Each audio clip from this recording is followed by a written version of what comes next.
ہمارے ذرائع ہی اگر حرام کے ہوں اور ہم اس کو حلال سمجھ رہے ہوں تو پھر کتنی افسوس کی بات ہے. یہی وجوہات ہیں جو ہمارے اندر روحانیت کو داخل نہیں ہونے دیتی، کیونکہ وہ حرام کا مال جو ہے وہ دل پر پلیدگی اور گندگی جماتا چلا جاتا ہے. زمانے جاہلیت میں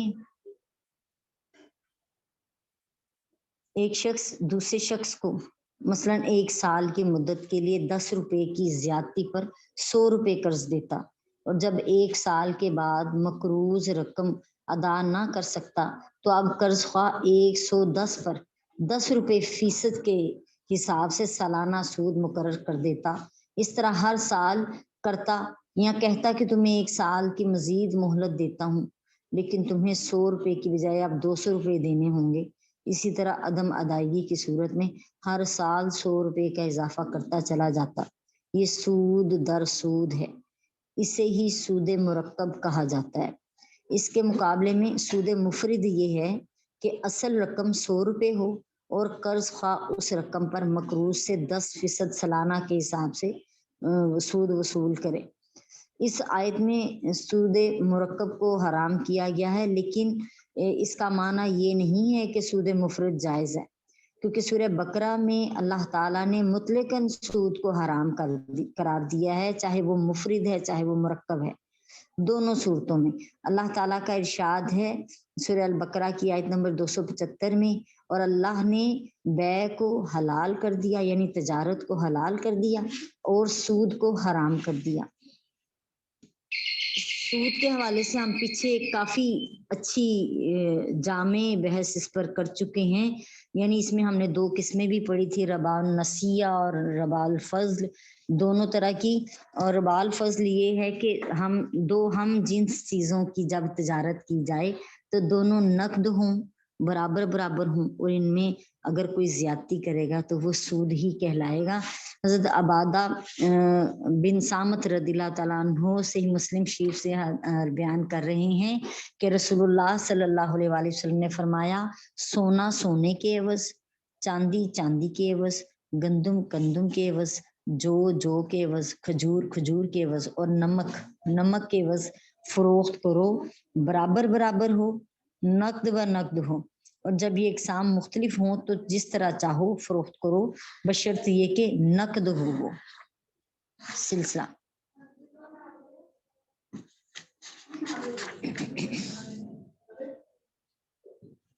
احادیث میں سونا چاندی گندم جو کھجور اور نمک، ان 6 چیزوں کی تجارت جو ہے ان کی مثل میں زیادتی یا ادھار کے ساتھ منع کی گئی ہے. جب 2 مختلف قسم کی چیزیں ہوں پھر ان پر زیادتی کے ساتھ تجارت کرنا جو ہے وہ منع نہیں ہے. امام ابو حنیفہ رضی اللہ تعالیٰ عنہ کے نزدیک حرمت کی جو علت بیان کی گئی ہے وہ وزن پر اور ماپ پر ہے. دو ایک جیسی چیزیں جو وزنی ہوں یا ماپ ان کا ہو رہا ہو، ان میں زیادتی کے ساتھ جو تجارت ہے وہ ناجائز ہے. اور اس کے علاوہ انہوں نے کہا کہ جو چیزیں عددن فروخت کی جاتی ہیں، مثلا انڈے، اخروٹ، صابن، گلاس، پلیٹیں وغیرہ، ان سب چیزوں میں زیادتی کے ساتھ جو تجارت ہوگی وہ جائز ہوگی. مثلا 1 صابن کی ٹکیا کی تجارت 10 صابن کی ٹکیوں کے ساتھ جائز ہوگی، یہ سود نہیں ہوگا.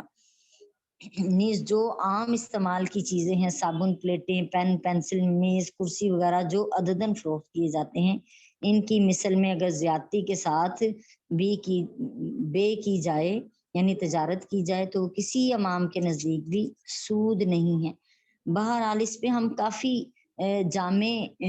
گفتگو پہلے بھی کر چکے ہیں. یہاں پہ حضرت امام بیکی جو ہیں بیان کرتے ہیں حضرت عثمان بن عفان رضی اللہ تعالیٰ عنہ سے کہ نبی کریم علیہ السلام نے فرمایا، 1 دینار کو 2 دیناروں سے اور 1 درہم کو 2 درہموں کے بدلے میں فروخت نہ کرو. رسول اللہ صلی اللہ علیہ وسلم کی حدیث پاک کے مطابق 2 ہم جنس چیزوں کی تجارت وزن مکمل اور عدد میں برابر ہو اور تو درست ہے، لیکن اگر زیادتی ہو تو پھر سود ہوگا. اللہ تعالیٰ یہاں پہ قرآن اگلی آیت میں بیان کر رہے ہیں وَاتَّقُوا النَّارَ الَّتِي اُعِدَّتْ لِلْكَافِرِينَ کہ اس آگ سے بچو جو کافروں کے لیے تیار کی گئی ہے۔ سود سے منع کرنے کے بعد اللہ نے فرمایا اس آگ سے بچو جو کافروں کے لیے تیار کی گئی ہے۔ اس جگہ یہ سوال ہوتا ہے کہ سود خوری کی وجہ سے مسلمان کافر تو نہیں ہوتا، تو پھر اس کو اس آگ سے کیوں ڈرایا گیا ہے جو کافروں کے لیے تیار کی گئی ہے؟ اس کا جواب یہ ہے کہ سود خوری میں گرفتار ہونے کے بعد یہ خطرہ رہتا ہے کہ انسان اس کی اگر حرمت تحریم جو ہے اس کی، یعنی جو اللہ نے اس کو حرام قرار دیا ہے، اگر وہ حکم نہ مانے اور انکار کر دے کہ میں نہیں مانتا کہ سود جو ہے وہ حرام ہے، اگر وہ اس حکم کا انکار کر دے تو وہ کافر ہو جائے گا۔ ہمارے ملک میں وفاقی شرعی عدالت نے 14 نومبر 1991 کو سود کی قانوناً ممانعت کر دی، لیکن ہماری حکومت نے اس فیصلے کے خلاف سپریم کورٹ میں ریٹ دائر کی اور اس حکم پر عمل درآمد کرنے سے روک دیا گیا۔ اس کے نتیجے میں سودی کاروبار حکومت کی سرپرستی میں اسی طرح جاری و ساری رہا۔ سو اس آیت کا مطلب یہ ہے کہ سود میں جو شدت کی وجہ سے تم سود کی تحریم، یعنی جو اللہ نے اس کے حرام ہونے کا حکم دیا ہے اس کا انکار نہ کر دینا، ورنہ تم کافر ہو کر اس آگ میں داخل ہو جاؤ گے جو کافروں کے لیے تیار کی گئی ہے۔ اب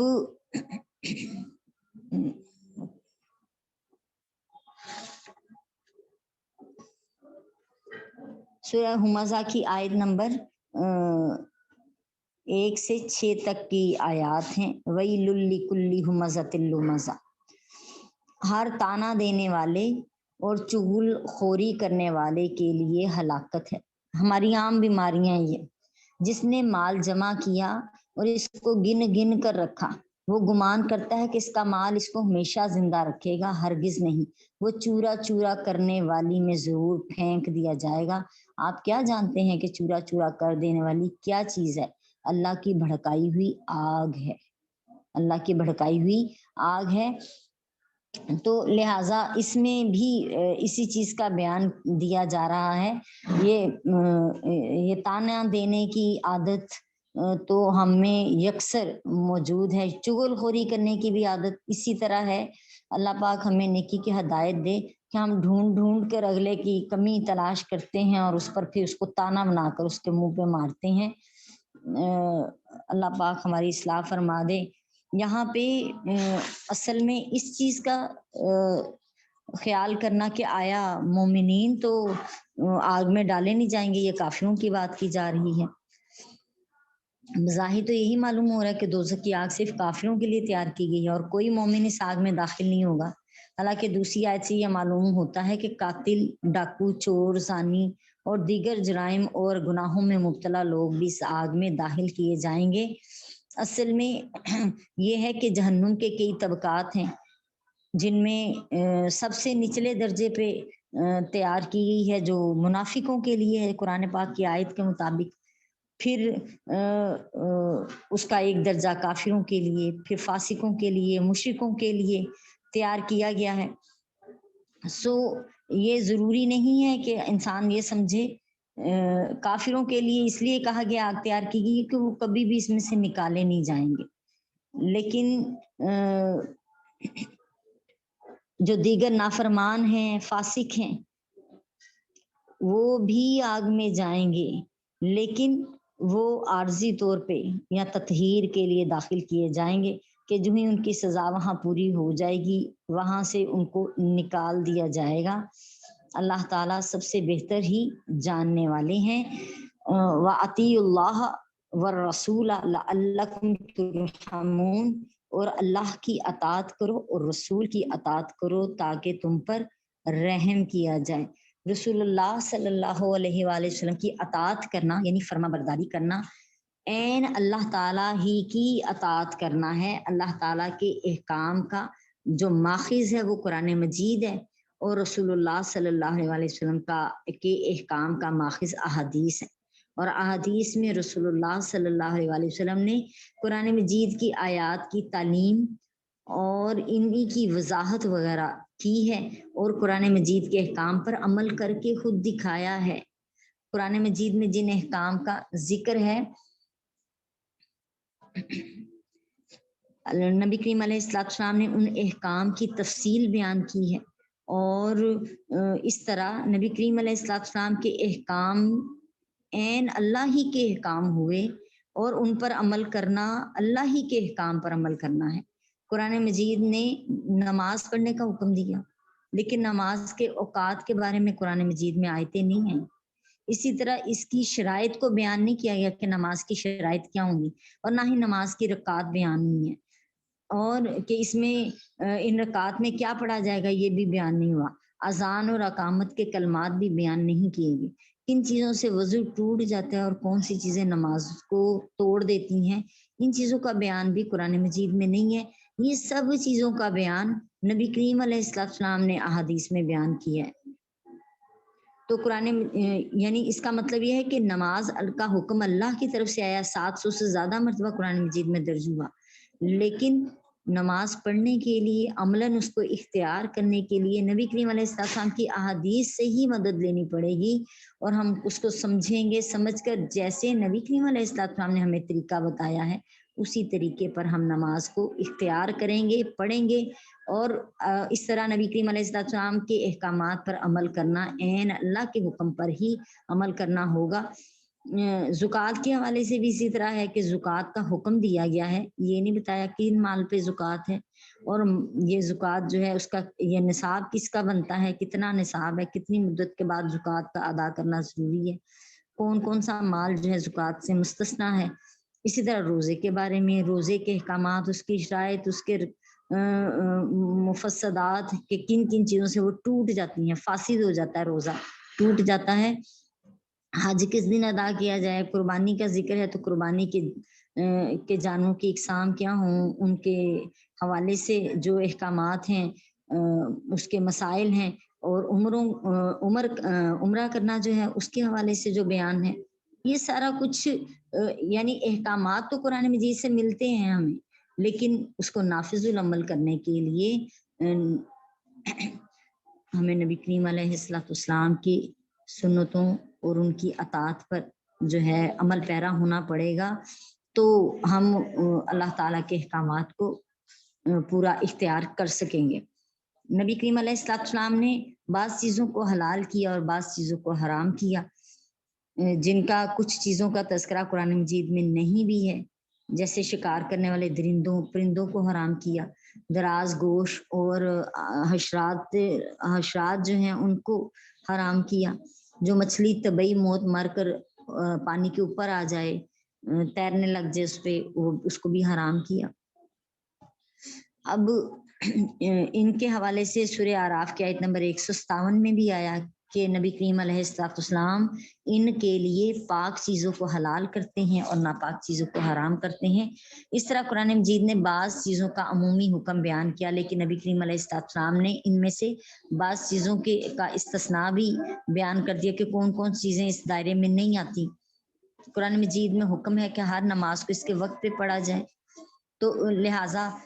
ہر وقت پہ ہی نماز کو پڑھنے کا حکم ہے۔ اس کا دائرہ کار کیا ہے، وہ وقت کہاں سے شروع ہوتا ہے اور کس وقت پہ ختم ہو جاتا ہے، یعنی وہ دائرہ کار کیا ہے وہ بتانا بھی۔ پھر نبی کریم علیہ السلام نے عرفات کے موقع پر عصر کو ظہر کے ساتھ پڑھا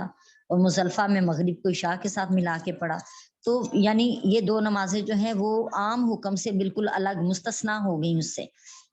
وہ اس دائرے میں نہیں آئیں گی۔ اسی طرح نکاح کے احکامات کے حوالے سے بھی خلاصہ یہ ہے کہ نبی کریم علیہ السلام قرآن مجید کے کسی حکم کی تفسیر اور اس کی ادائیگی کی شکل و صورت بیان فرمائیں، یا کسی چیز کو شرعاً حلال یا حرام ہونے کو بیان فرمائیں، یا قرآن مجید کے کسی عام حکم یا کسی فرد یا کسی چیز کو مستثنا کر دیں، یعنی اس حکم سے الگ کر دیں، تو ان تمام امور میں نبی کریم علیہ السلام کی اطاعت ہم پر لازم ہے، اور یہی میرے نبی کریم علیہ السلام کا منصب رسالت ہے۔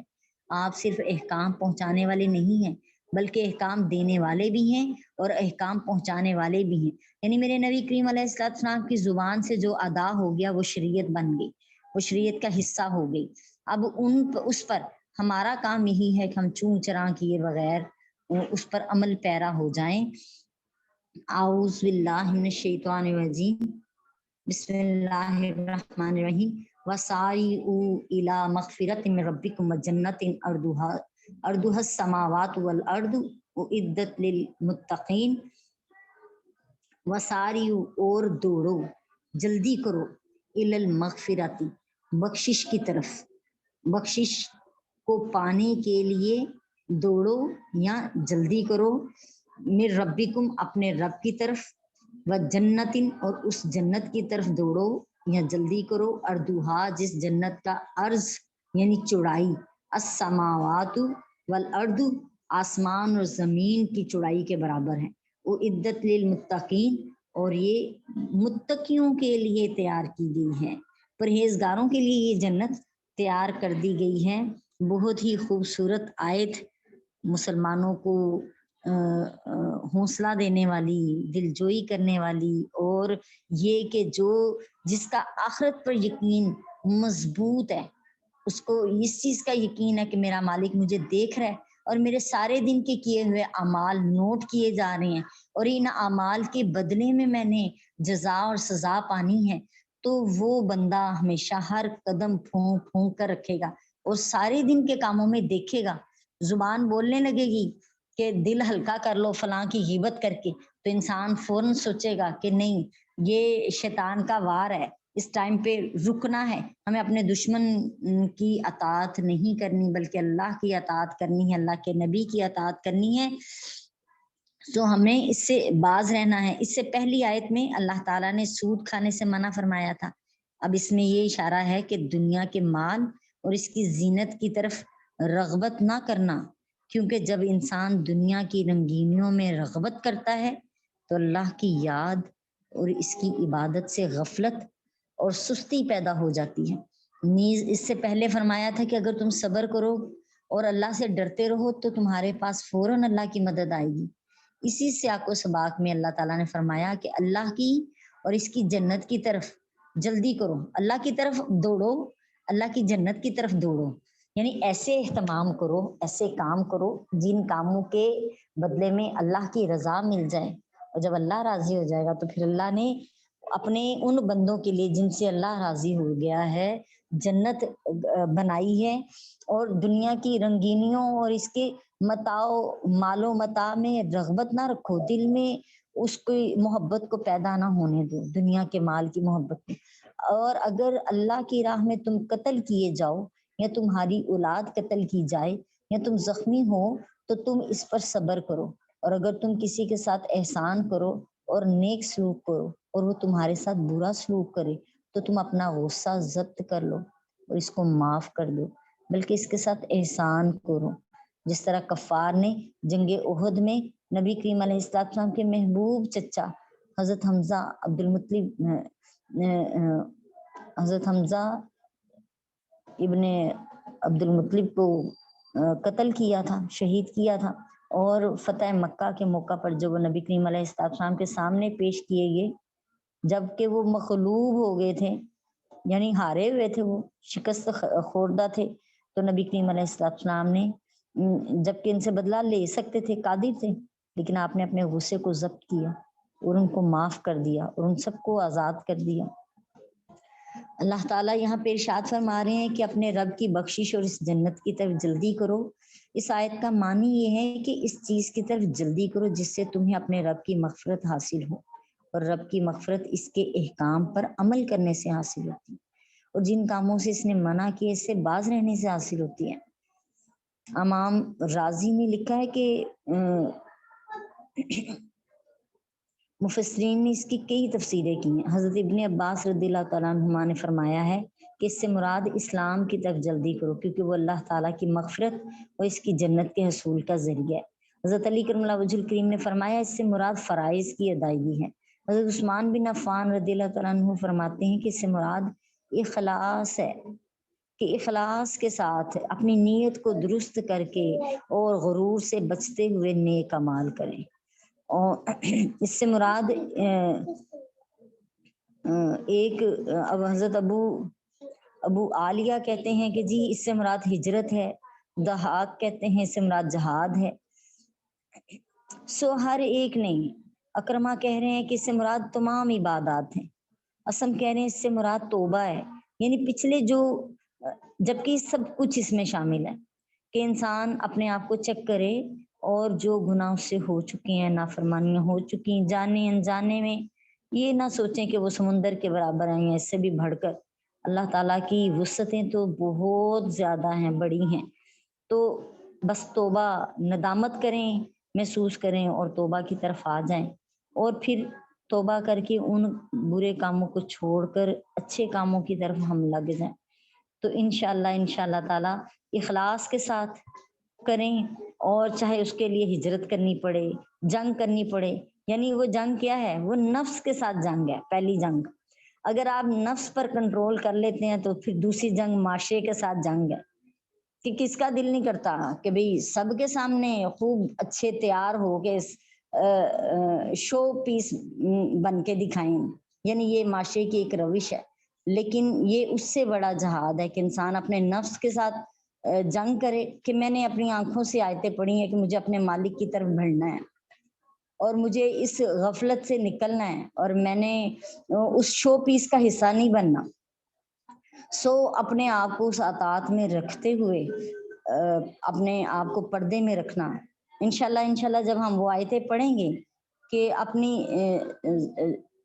جاہلیت کے دور کی طرح زینت کا اظہار نہ کرو، یعنی زینت کا حق نہیں چھینا گیا، لیکن وہ جس کے لیے مخصوص کیا گیا اس کے لیے، ان کے لیے، خواتین کے اندر ہے، خواتین ایک دوسرے کے سامنے ظاہر کر سکتی ہیں،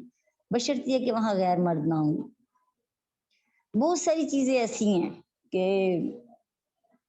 اگر ہم چاہیں تو عمل میں آگے نکل سکتے ہیں۔ کچھ معاشرے کی خرابیاں ہیں جنہوں نے دین پر عمل کرنا مشکل کر دیا، مشکل بنا دیا۔ برائی اتنی عام ہو گئی ہے کہ وہ بس برائی نہیں لگتی،